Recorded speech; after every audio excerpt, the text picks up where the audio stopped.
Hi, folks. Nick Tucker here with the Historical Fencing Guild. Before we get into our program, I have a few things to adjust. I just am running a bit late, in part because I had an unpleasant exposure to something I was very allergic to and had to take some medicine for it, which is why my voice is a little rough. I will hold out as long as I can. And in part because of the incident that really something was talked about offline, had nothing to do with you guys. We're groovy.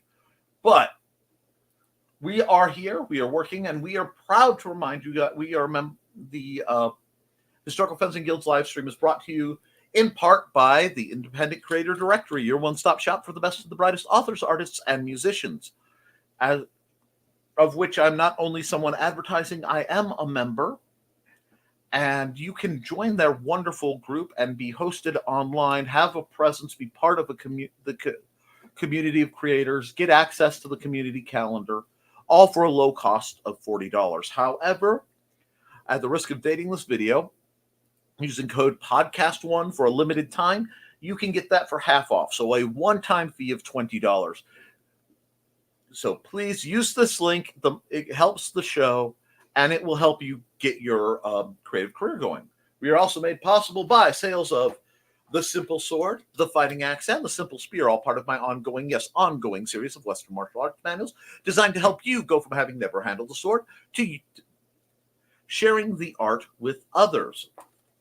And the assorted games I've done on Amazon, but most importantly, we are trained by Don Dulas, Off in the Woods, Ronald Rain, Frog G, Bladed Thesis, Brian K. Morris, Cindy Kep, Steve Augusto. I just realized Don Dulas is on there twice, and Angelina Vakira Link. I hope I said that right. If I mispronounced it, it is due to my own ineptitude and is not meant as anything negative. Now, as a rule, the vast majority of what I would do for my patrons goes straight to you guys because I have spoken to my patrons and they almost so far universally say, no, Nick, put it public. We do have some things planned for this winter that are very exciting. I've been asked to do a single concise version of the breakdown of the Simple Sword. And I'm planning to do that in a setting. I'm looking for the right place to act as a studio. I will probably be reaching out to my dear friend Trelena, who can help with maintaining angles. So if I can have Trelena demonstrating the movements from one angle and me demonstrating them from another, it will be easier to understand. I want to make that video as something that will be up on my Patreon. So it will be a Patreon exclusive thing. It may be a purchasable item. I'm not quite sure. But, oh wow, these are really, how did they get that dirty since the last time I wore them? My apologies, folks. But I'm really looking forward to that. We have progress on the outside things, so shortly we should be doing that footage. We still have one big chunk that needs work, but I finally got the Buzzsaw of Doom light bushwhacker to bush hog, a miniature bush hog, to do the part of the yard that requires a spinning wheel of death. So I'm excited for that. Yay, spinning wheel of death! So that's coming. I really want to get out and do some knife throwing, but I haven't been able to yet. So we will see. It's been several years since I've been able to, due to my hand injury. So I'd love to warm up and get back into that. Now, the plan for the program was to go over leather making, and I was going to show you. You know, what happened is I went downstairs to get my leather making gear, and there's certain kinds of dust I am violently allergic to. And I didn't know, we have some boxes from when we moved.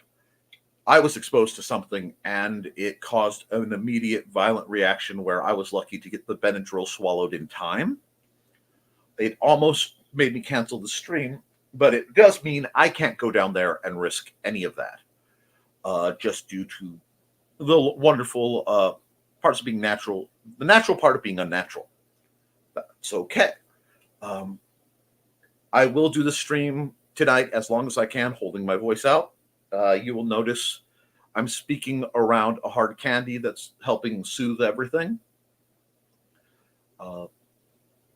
But we are going on because the show must go on. I did get a good question from somebody who was doing some staff fighting, especially short staff of the what would be considered a Joe staff, so roughly 4 foot long, or what I carry as a walking stick. Now, this walking stick, if you like it, I don't know if the lighting is right for you to see that it has a very nice, subtle, twisted pattern. It is made of hardwood. I want to say hickory, but I'm not certain. It is by Trailblazer Walking Sticks, and this was purchased for me by Trelena Bachman, actually, as I want to say a birthday gift. If you look, I have used it. You can see that there are a great many dings, dents, cracks. Well, not cracks. It's holding up remarkably well. And some, battering of the bottom. Almost like I use this every day to get around. I do. But the problem was this. They were doing blocks with their staff, and what was happening is they were just constantly getting cracked in the hands. And they wanted to know why. Now, this is why I have to write a book about how I use these things. One thing that's very important when you are doing structural blocks, okay? So if you are doing anything like this or like this, if you don't have a guard, you do not want it ever to be angled where your hand is downward in the block. And that's what they were doing. They were doing very traditional figure eights like you would with a sword. And the vast majority of time, many sword / spear / whatever moves can be brought over to the spear, the walking stick. However, this is one of the rare exceptions. And it is such an interesting and fascinating rare exception. I felt that it warranted no small amount of discussion. So I hope you don't mind. When you are making those blocks, you want to make sure your side blocks and your horizontal blocks high. If you're going to do a horizontal block low, hold on, boop, which you can't see what I just did, but you can track it down. You want to be at right angles. You want to present a flat if you are striking, because that will make the attack, you're not absorbing the force like you would with a sword. So it will make the attack stop and not wiggle as much. If you do a standard off, anything that looks like a linear block like you would with a rapier, simple sword, the attack is drawn off here. And with the rapier, you've got a guard or a cross piece or something to stop that motion. This is why we do it. However, with a staff or one-handed stick club kind of situation, you don't have that guard. And the problem with that means you slide their attack. Yes, it keeps from hitting the meaty, important face, neck, head, chest, torso, but it drives it right into the hand. And as we've discussed many times, these are fragile little twigs of fingers that can be easily broken. We don't want that level of damage done. So we are going to try to avoid that. And using the term void reminds me of another thing. If ever there's a weapon style where understanding how to refuse the blade is a very important concept to have, quarterstaff, short staff, walking stick, this is one of them. Do you get what I'm saying? Because yes, if you can void an attack and counterattack, it is much better than blocking metal with wood. Now, blocking metal with wood is better than blocking metal with meat, That is our goal, is to keep the metal from the meat. I mean, it's real complicated here. We are made of meat. The sword is made of metal. It goes pokey pokey, and then we leak. I don't want any of that. So we block with the stick. Am I saying that in the most sarcastic, mind-numbingly annoying way possible? Yes. Am I doing it so that it sticks in your head? Yes. My curls are. My front hair isn't quite long enough to stay put with the rest. So I have to be careful with it. Pardon the disaster, which is my main. But when you are using a stick, especially a shorter stick, you want to think in terms of range, and you want to think in terms of retention. This is why the Lacan system has so much flowing. This is why short staff practitioners, one of the favored styles is Meyer. Yes, our buddy Richie's favorite style with all the swirling for gaining distance. I will say this. It is my humble opinion that many of the Meyer two-handed sword techniques make a vast lot more sense when paired with a staff, spear, or polearm. A lot of those maneuvers make a lot more sense when paired with a staff sword, a staff, spear, or polearm. Because now all that half swording is gone. It's just staff. Being able to find and maintain that transition is why it's so important. So people ask me, Nick, if you're so passionate about the staff, why aren't you writing a book about this the way you did the simple sword? There are two reasons it's not out yet, why it's taking the time it is. First reason, there's content that would go in this and content that would go in the book that is not written yet. The strong sword, both of these have been started. Finding where I want that and how I want to expose it to you first is a matter of developing curriculum. This is very important to me.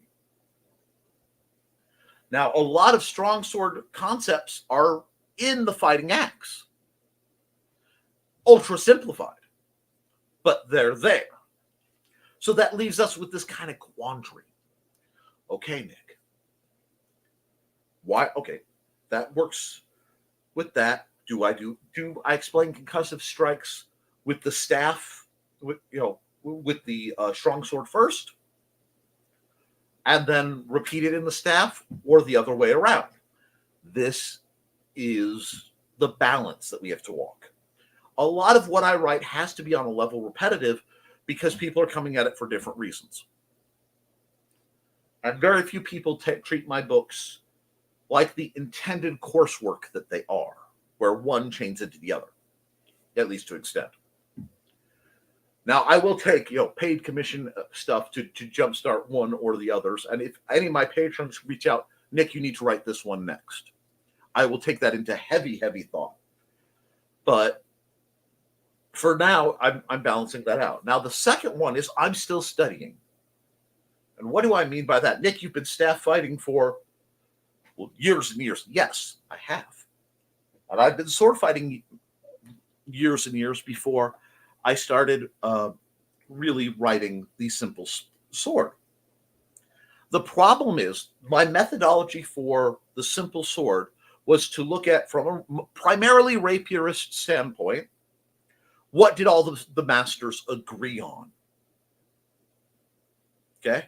What did almost all the masters that I could find agree on?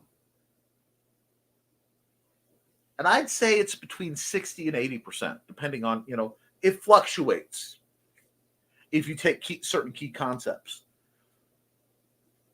Because my opinion is, and it's my studied opinion, quite literally, if every sword master agrees on something in a period, and more so if you start looking at other sword masters outside of that, and they all say this,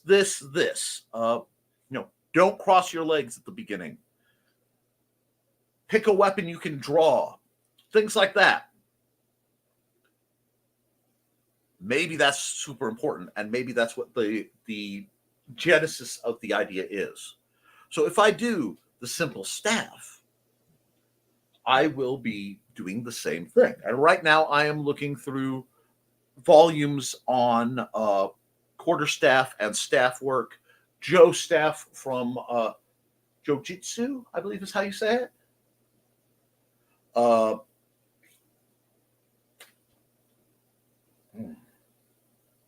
Aikido's version of Joe staff, things like that. I'm going through these different martial systems, the French and the Scottish systems, trying to find what do they all agree on, and then take that through the. A lot of my stick fighting is rooted actually in a very modern book. What is it? Combat Techniques of the OSS. Basically, I have late period British model manuals on how they were instructing improvised combat, and you get the concepts of knife, stick, mass weapons. 1 meter stick and 2 meter stick is how they just break up their sticks, which is a very simple modern way to do it. They're not giving it any fancy term other than it's about this long and it's about that long, because you need to be able to be mentally flexible enough to process that. Now, I found some great resources I am pulling together, but I will not half-butt that project. I need to make sure it's very right, because the staff is something I have done for a long time. And I have not done it from the perspective of, look at the pretty twirls I can do.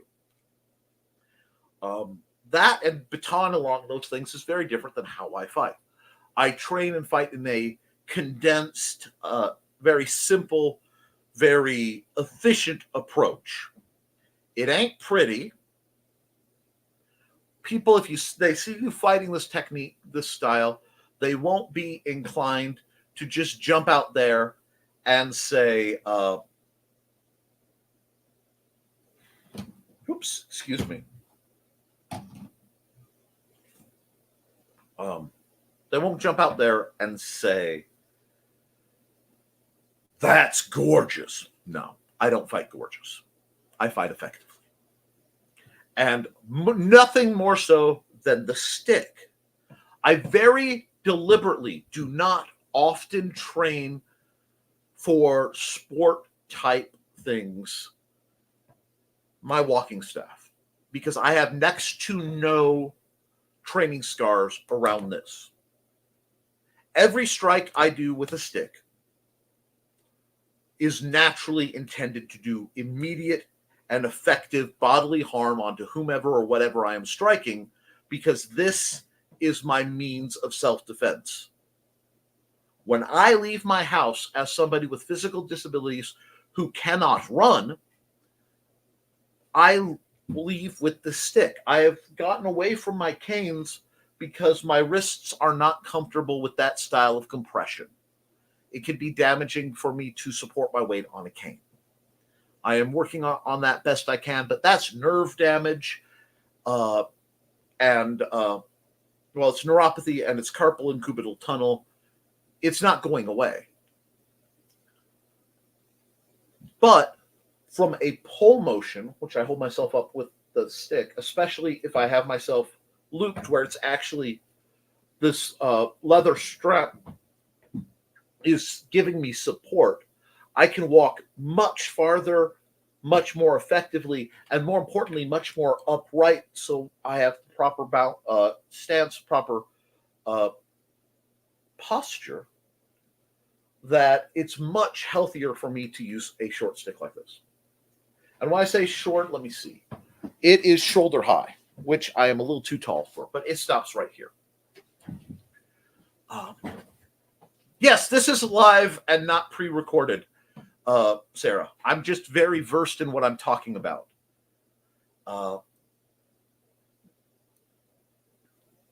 Evening all might not be around much tonight. Our net decided to go out an hour ago. Well, I appreciate you being here what you can, Thesis. A good evening, Silver Ogre. How are you? It's been a while, good sir. Hey, Ogre, and hope your net comes back. Me too. Oh, Nick, be careful. Yes, it was a very bad, so I'm trying. I'll admit my throat is not happy. I'm in a reasonable amount of pain right now. Ironically, I was motivated into one of my better rants in a Discord group shortly before this that it sort of cleared some stuff out painfully, but I feel like I'm breathing better. Good evening, Dawn. And staff is fundamental. I always teach my students always learn staff. I've been meaning to ask you, Thesis, how many students over your career have you trained? I'm very curious about this because I can't remember if you told me or not. And I do have some occasional memory issues. So I'm just wondering. And, from what background? I'm fascinated in other instructors, especially instructors who don't have a traditional or as traditional a system of elevation that got them where they are. And hey, Dawn, and evening. We love Sarah. Yay, good evening. Now, sometimes shows are pre-recorded. Yes, my Nerf programs are. Nick Knows Nerf is a program I do on my other channel. Those are exclusively pre-recorded because I don't think my lovely chat would give me enough room to speak on some of those subjects in as short a time as I'd like to. I will be doing more pre-recorded content now that my computer situation is, knock on plastic, a little more stable. But that's more of a winter thing, and we will see. And be immersed by all means. Yay, Dawn! When a cow be complete. And the other, I might want to use a story. Use a sort of that. It would be immersive. Love you too, Sarah. You are an absolute goddess. Now, getting back to the stick. So the other thing that needs to be discussed is this is literally my mobility aid. This is something. Oh, okay. So you've got 30 under your belt. That is not bad. 30 is not bad. That's a good start, my friend. I like to know that. To be fair, I have, ironically, much like my numbers for talking people down, I've got I'm well into the triple digits. I think last count I've done about 200 from never handled the sword to being proficient. Now, many of them, it was a college fling. They learned how to do it and they put it down. They never did it again. Some have been incredibly devoted, and that's not counting the people from my books. But I'm really glad to hear that. See, I like to know where people stand. With this, it isn't just teaching stick. Because I also have to look at it the way I have to look at it. What can I do with this at the different levels of physicality I have? Because you'll go out there and you're about to hear one of my greatest pet peeves. There are people who are out there using the cane for defense. And they will show these really great, and a lot of them are great maneuvers, if you don't need to use a cane to stand up. If you don't need a cane to move, these maneuvers are great. If you are a big, strong, virile man, these maneuvers are great. But if you're somebody with a limitation, learning how to fight with a staff, for example, is very different.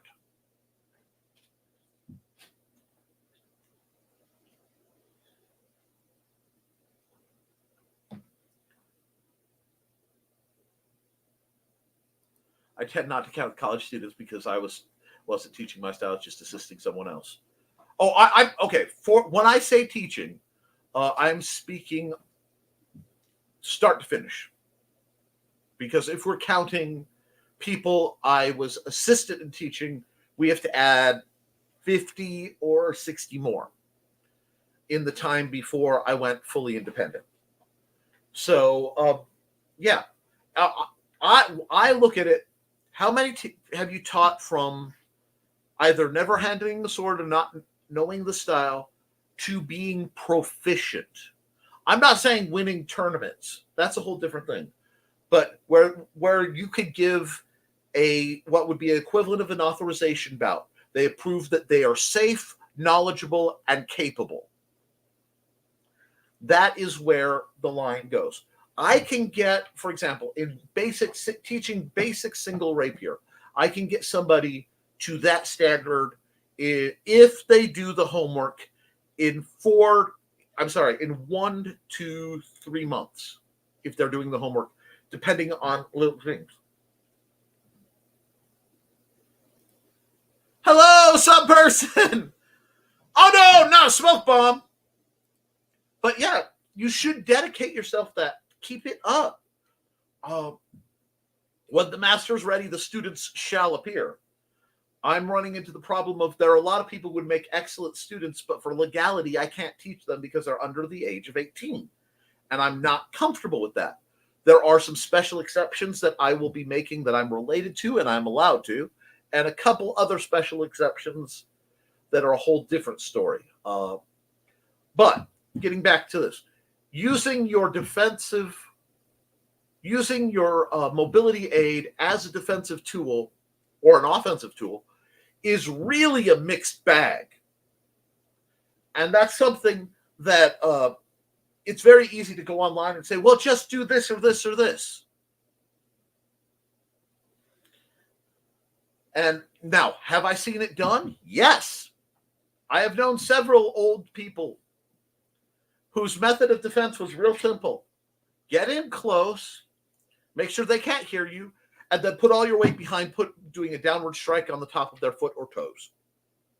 When they say ow and are hopping, you go the other way as fast as you can toddle. It's not foolproof. It's not going to win everything, but it's better than nothing. It's a tool in the box. So I have to really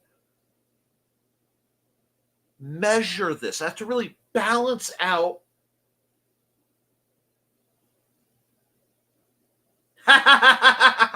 Oh, Johnny knows the second of my secret martial arts, that being Wagom Fu, in which you wait for honorable opponent in Walmart parking lot and run his over with a station wagon.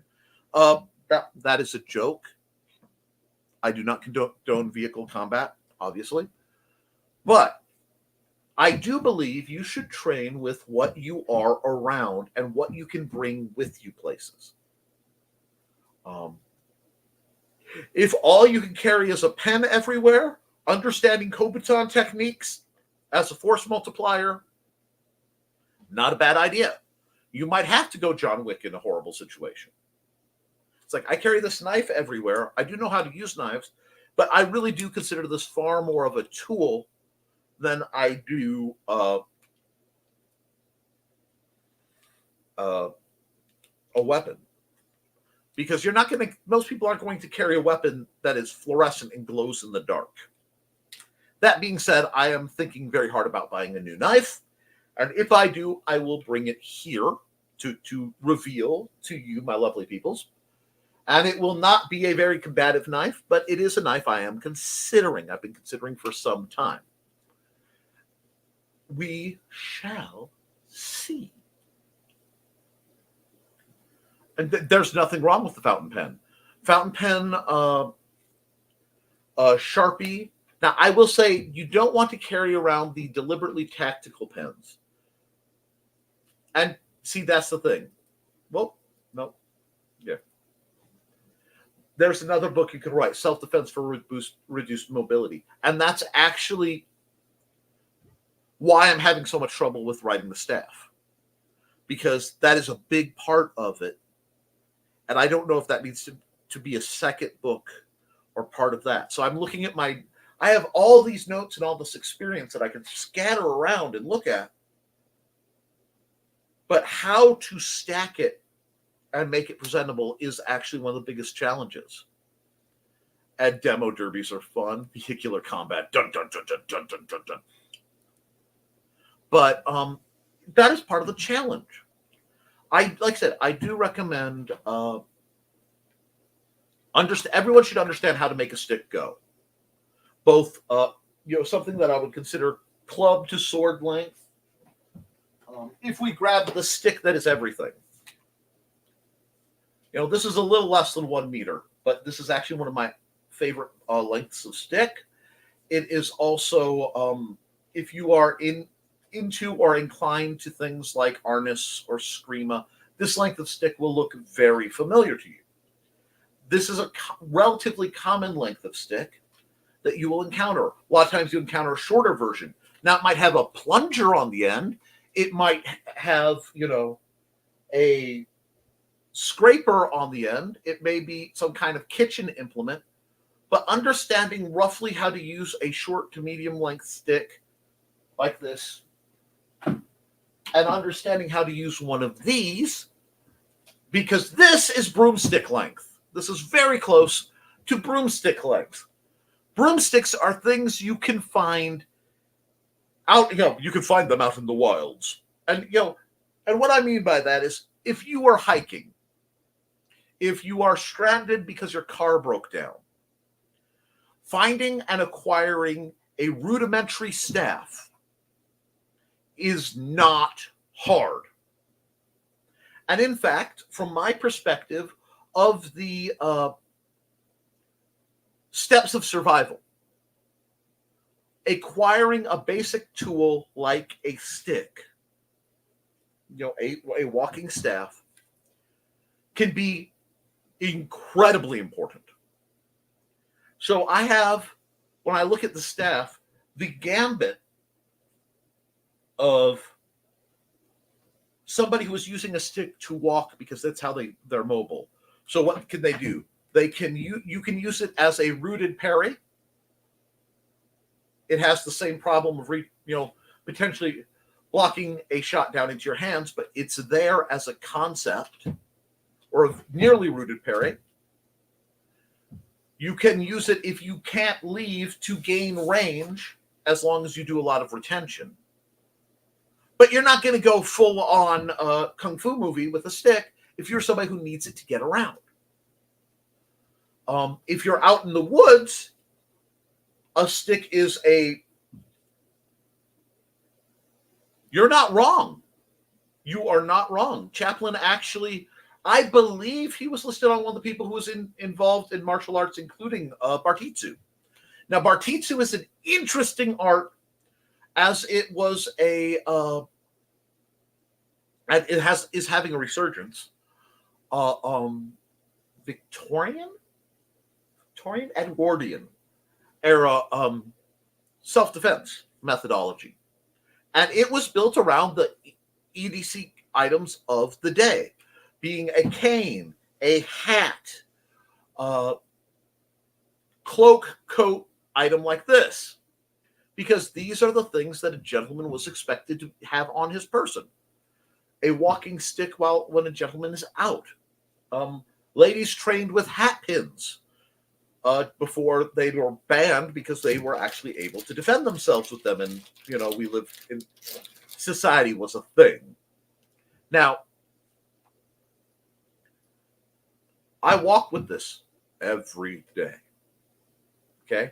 I walk with this on my best days. I walk with this on my cruddiest days, because this wonderful piece of hardwood that was gifted to me by Trelena Bachman that I love, that is dinged and pitted and beat all to heck because every day, is my constant companion.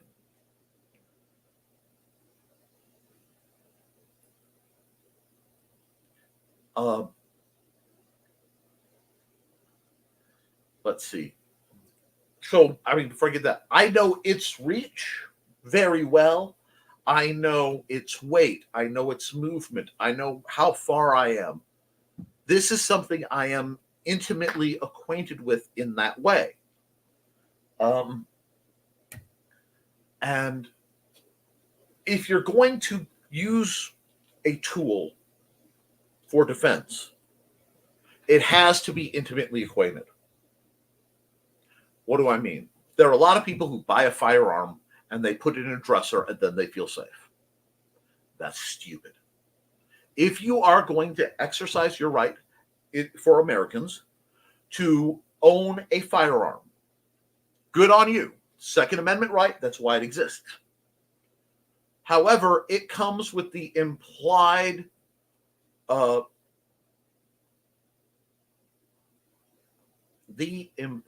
understanding that you should have the responsibility to exercise that right prudently, exercise that right for the good of all, with all due caution and all due respect, both for the law and for just the social contract.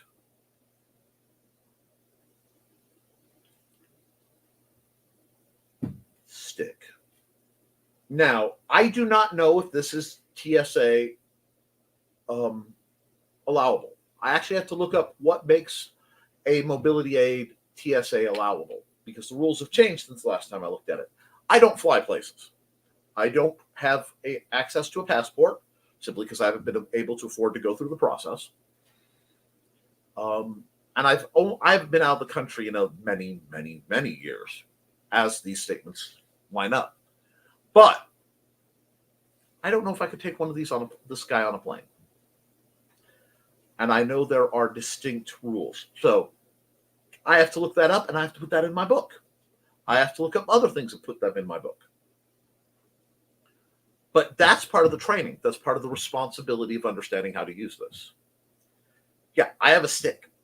Do I wave it around aggressively at people? No. I lean on it, and I walk. Occasionally, I use it to poke or knock down things from the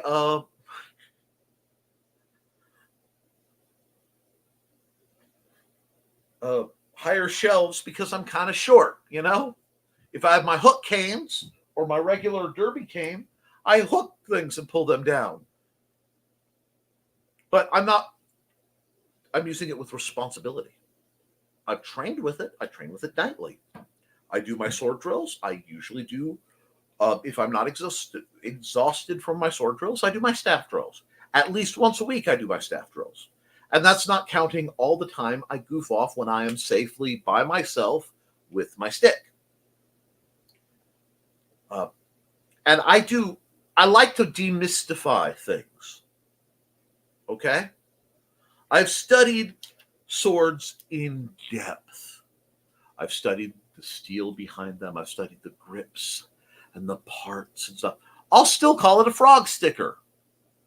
It could be a 1783 Charles, I want to say the third, Spanish bilbo with that delightfully protected guarding grip. I'll still call it a frog sticker, because I don't even want me to be mystified by these things. And there is a danger in the use of localized terminology. Oh, that's not a stick. That's a Joe staff. It's a stick. Embrace the fact it's a stick. Learn to understand that this is what makes go. It is one of the oldest weapons ever in history. A spear is 500,000 years old. Yes, spears predate the human species as we know it. Stick is older than that. Stick is good. And I know it's grunt. But it is. You can use it for traversing things. You can use it supporting things. This stick can hold up your tarp in an emergency shelter. Now, Thesis says, if only it was as socially acceptable to carry a sword as a stick or a gun. This is where it gets interesting. Americans do have a firearm-based culture due to the age when America came into being.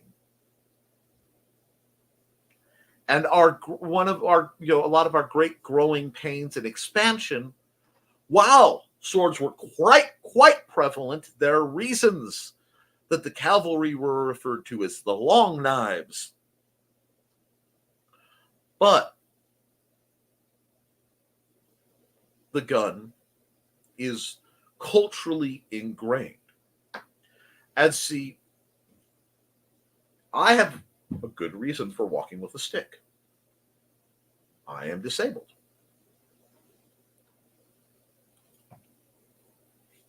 This is not premeditated violence. I'm walking with a stick. Do I know how to defend myself with a stick? Yes, but that is not the stick's intention. I want to go my whole life only using the stick as a mobility aid. I never want to defend myself with the stick. I have. I may have to again. But I prefer this to be the tool for which it is intended.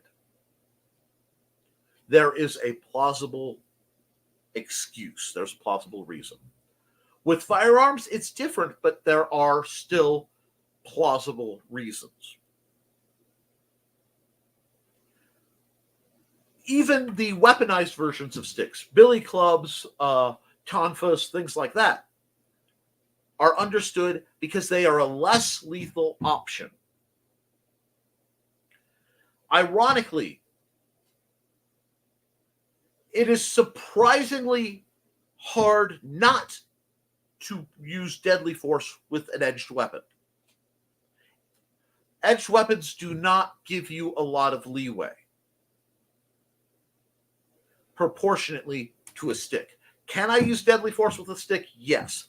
Can I hopefully use everything up to deadly force before I have to? Does this give me a better range of options? Yes.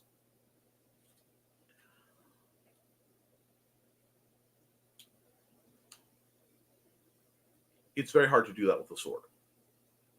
Now, this is someone who deeply, passionately loves swords. I love what they represent. And I love that a sword can be wielded for the right reasons. But still, at the end of the day, the difference between a sword and a gun is a sword you can defend with. It's hard. Guns cannot be used in a defensive fashion. They can be used as unless you're counting intimidation. They can be intimidating, or they are suppressing, which means you are firing enough rounds to keep someone down. But that's still going to kill anyone in that line of sight. Or you're just killing somebody. That's the nature of a gun. The idea of shooting to wound is a Hollywood concept that does not work that well. And I have no problem with firearms either. This is not me bashing them in any way, shape, or form. Please don't think that. This is me respecting and acknowledging the tool for what it does. I am well within my rights to legally carry a sword in Indiana. I'm well within my rights to legally carry a gun in Indiana. There is no legal deterrent. Now, I choose not to carry a firearm because I have nerve damage, which can affect my accuracy. I have a special needs son, which having a firearm available would present a whole nother set of challenges.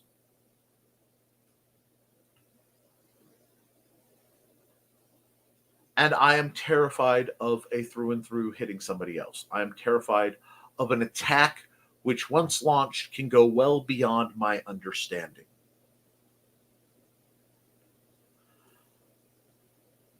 Which is why I train to be as defensive as possible with my stick. I know rationally that if I am intending to use a stick as a defensive object, I am sacrificing a huge quantity of lethality. I am sacrificing a huge quantity of range. And I'm not saying that I cannot use these things.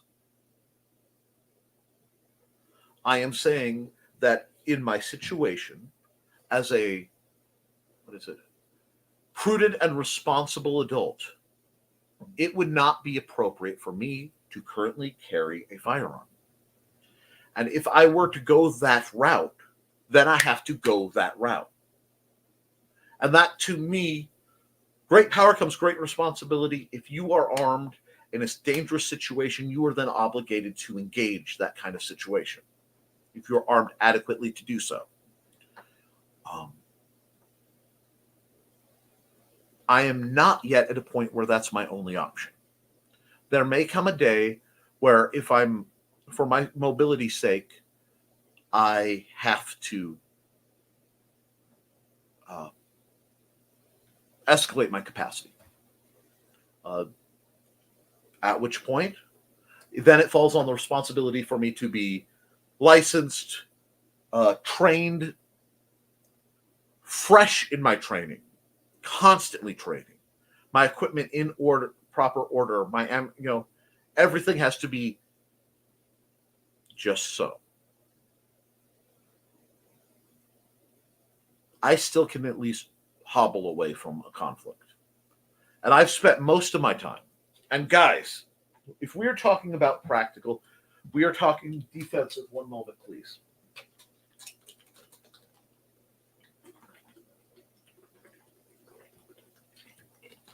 I'm sorry. Since that incident, my throat's a little. If we're talking practical, we have to look at it from that perspective always.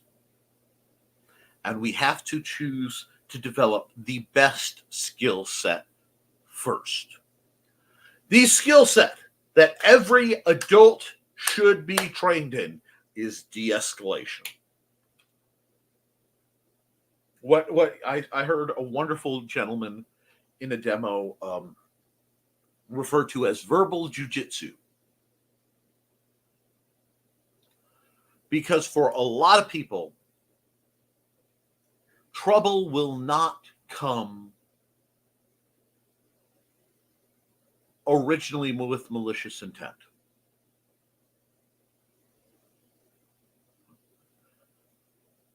The simple fact is, for the vast number of people, their possessions, their situation and location are not important, interesting, or needed enough for the bad guys to come.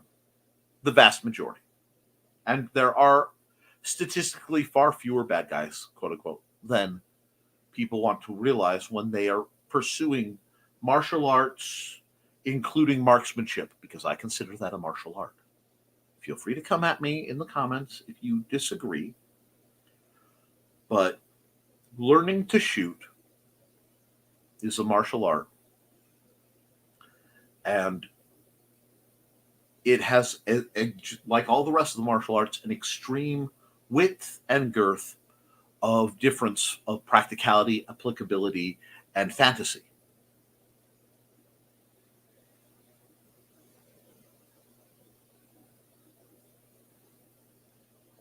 But all of that has to be rooted in de-escalation, because what you're much more likely to bump into is somebody who is making a mistake. You're going to bump into somebody who either they're having a bad day or they're intoxicated, so they're not of their own mentality. They're not of their own control. They are out of control themselves.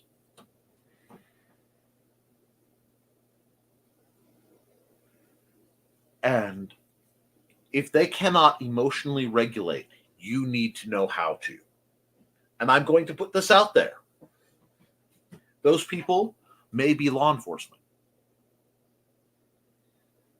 You need to learn how to de-escalate and limit response from everyone who might be a threat. But Nick, just about everyone might be a threat if you're paranoid enough. Yes. And did I stutter? You see, when I'm talking about sword fighting, I can allow myself the mental freedom to keep it. This is how we fight in tourneys. This is how we fight in melees. The likelihood of you bringing a sword to an actual conflict is so rare, I don't have to take that step with a lot of people because they aren't training it for that. That's a reality. When you get into the stick, you cross. The stick is innately real, and there are fantasy books. There are a lot of people who use ultralight staves, and they do a whole lot of twirls, and they throw them and they spin them. Is that likely to be needed in a situation? No. Is it cool? Oh, yeah. Does it teach you wonderful things separate from the combat? Absolutely. Is a stick a meditative tool? Yes. Is it it's a survival tool, a meditative tool, a physical aid tool, a weapon? This is one of the most versatile things so early in the developmental tree that you can have. But it is so primal that the stick has been holding humans up as long as there's humans.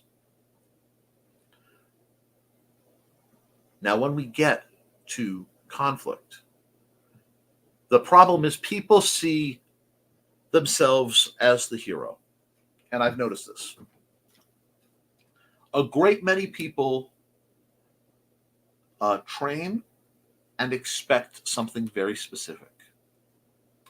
They either expect the bad guys to be using the same weapon, same technique, or similar, and to fight in a similar way, oftentimes with an expected fairness that just ain't there, folks. Or they expect to be the only armed one. I know a lot of people who carry guns who never think in terms of the bad guy shooting back.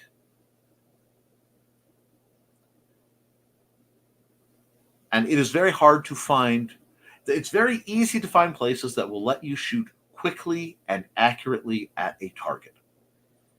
It is very different ballpark game and ballpark skill set for shooting when they're shooting back at you.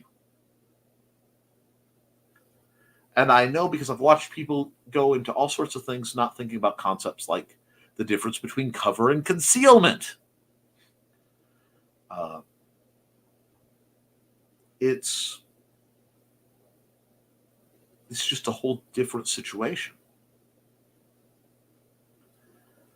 And part of why, going back to firearms, why I don't carry one currently, and like I said, I'm not opposed to it, but frankly, I'm nearsighted. Which means there is a chance in a defensive situation, I would not be able to maintain all the rules of safety for a firearm. In this case, I would not be able to be confident what is behind my target. That's scary to me. That's terrifying to me. Because wrong time, wrong place is a great way to get dead. And I don't want to get dead. And I don't want anybody else to get dead. Heck, I don't want the bad guys to get dead. And I mean the real bad guys. I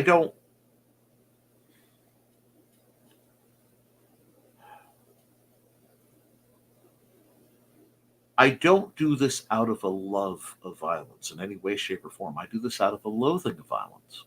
I detest it. In fact, it is my policy and my firm belief that I would love a world where a large number of my skill sets that I've picked up are beyond obsolete. They're unthinkable. I want there to be a world, and I want to build it if I can, or help anything get close, where the kind of events that made me me literally never happened to anyone else. And I know that that's impossible. But just because something is completely impossible doesn't mean it shouldn't be something we aspire to.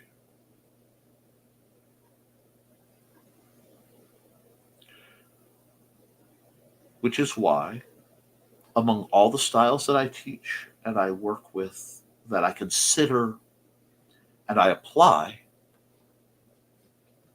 the stick, more than anything, I treat with the most caution and, ironically, respect.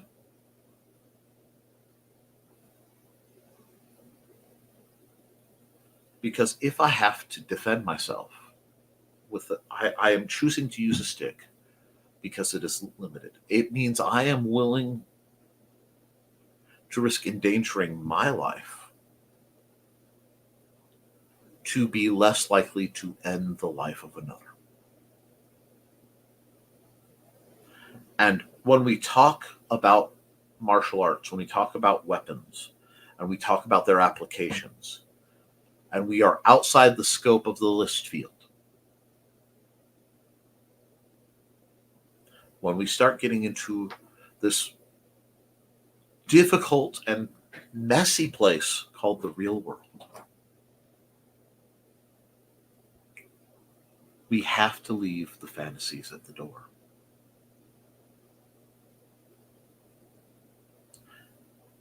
And it's funny, because there are real heroes out here.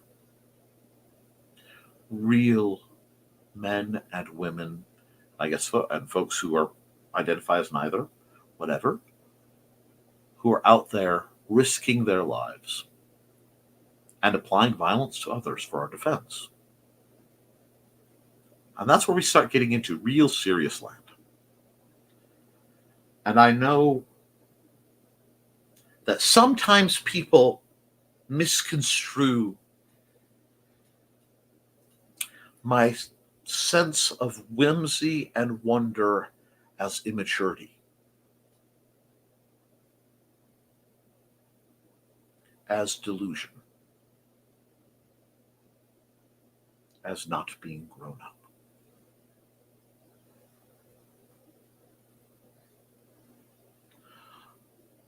I want a world, friends, where if people have edged weapons pointing at each other, there's a referee standing there. And after they're done, quote unquote, killing each other, they get up, they go have a meal together. They sit around a fire, and they drink beverages that are socially acceptable for their age and preference. They listen to good music and have a good time. Would that were the only physical conflict in this world?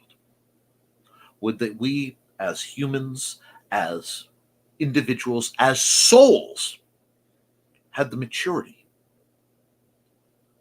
and the empathy to just stop the stupidity? I know it's necessary. I understand that. I understand that it must be prepared.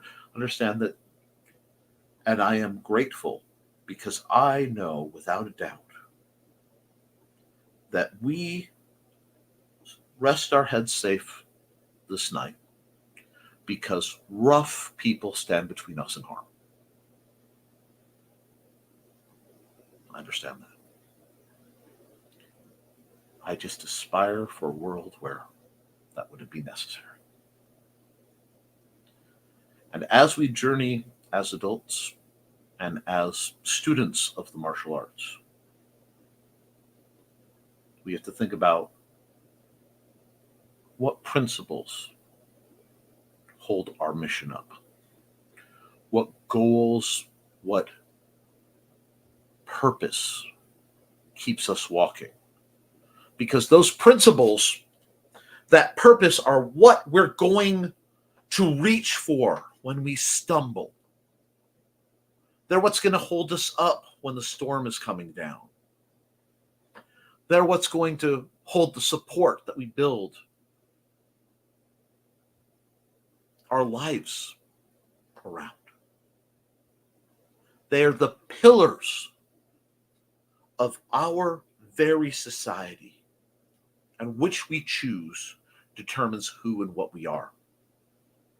Now, there are some people who will advocate for anger and hatred and greed and loathing and self-service as the pillars that hold them up.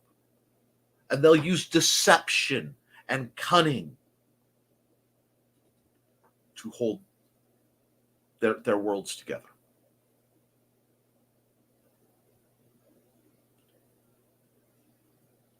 But at the end, they're made of sandstone.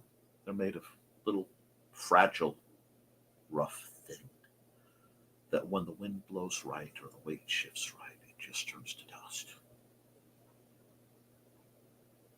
The pillars of mercy, of empathy, of intelligence, of respect, of kindness, of love. These are the pillars that hold me up. I have a damaged memory. Huge swaths of my life are often erased to me. It is part of a neurological condition.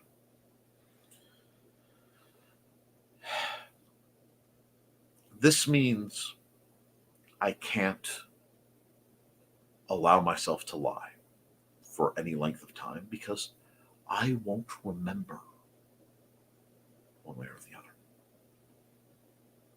So I have to hold on to the truth and literally hold on to it sometimes, cling to memories to obtain them. It is a terrifying and a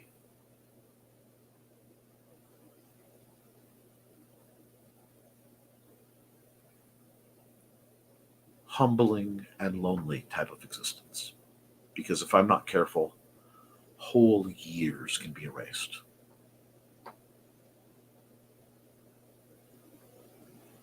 Part of why I repeat the stories I tell. Many times it's to maintain the oral tradition of it.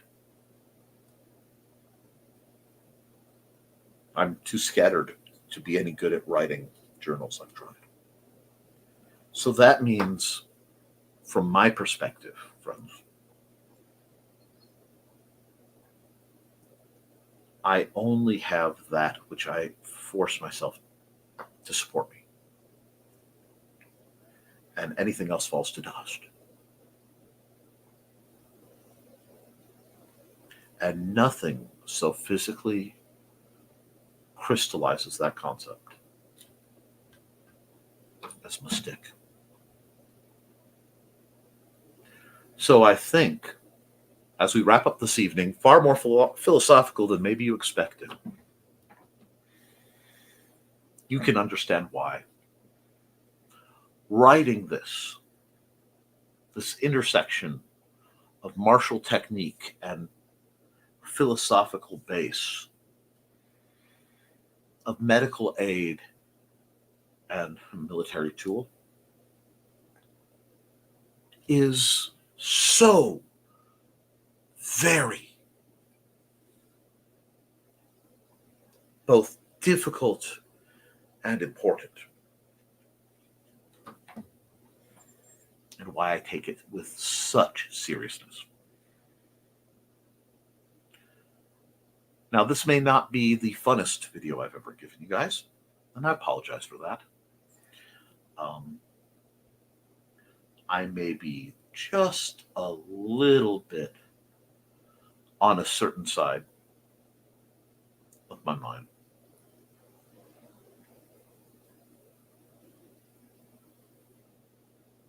but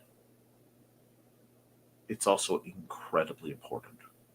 And one thing I do not see among the myriad of sword troop tubers and instructors and Mick dojos out there, one thing I do not see that scares me in its absence is I don't see the side of the responsibility.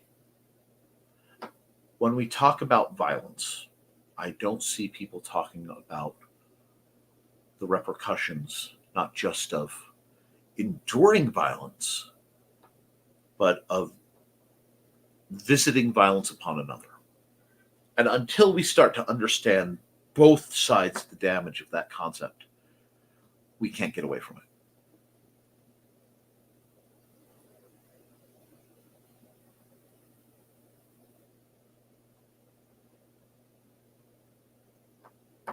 So it's important we don't just train our bodies. This is why we train our minds, our whole hearts, our very spirits, our souls. I don't know. But it only gets better if you train and if you're responsible and you work with it. That's a long road to go from somebody saying, how do I block something without getting my fingers squished? The simple answer could have been, wear gauntlets. But if there's one thing you guys know, I'm not going to give a simple answer. So, not a short one anyway. If I do, it's very short. No. But with that, guys, looks like we're at the end of our hour and then some. So keep your eyes open. Do your drills. Be kind to yourself and each other. And as always, thank you for supporting your local Swordmaster. I will see you next week for another episode of the Historical Fencing Guild live stream. And on the sister channel to this, I will be hosting, starting Monday, again, my Monday, Wednesday, Friday program, Never Mind the Furthermore, where I support authors and creatives of all types to getting a little farther ahead. And on Wednesdays, I do art. So hop over there after you've subscribed here and be sure to like, share, and subscribe this video so it gets to people who need it. With that, guys, I love you and you should too. Oh, yes. Gauntlets for daily wear? Yes. Remember, Second Chance body armor is the accessory that goes with every outfit. Toodles.